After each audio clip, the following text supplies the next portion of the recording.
Since the spaces on this piece were too big to use the surface tension of water, I decided to use the method developed by Bill Helwig in Glass on Metal magazine of using some copper foiled backing.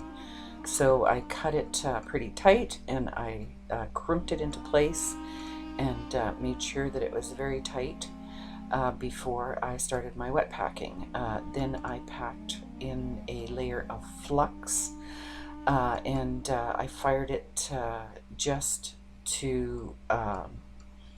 past orange peel. It was not, I didn't get the clarity. It was, it looked dark red when it was fired.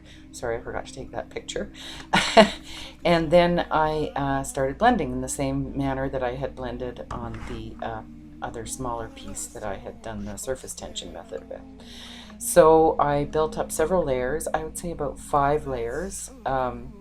Again, blending pretty much the same colors, but overlapping them in different ways so that I could get a nice blend. And when I filled it up to almost to the top of the wires, I turned it over and I peeled the copper off, and you can see there's a ton of oxide left on the piece, which looked very ugly, and but I was determined to keep going, so I sanded all of that off. It took quite a long time. This is what the piece looked like on the other side. But after I had sanded the piece, all the flaws were revealed. There was little bubbles and things that I hadn't been able to notice as I was packing because of the copper backing. When I held it up to the light, you could see the little holes in it even more.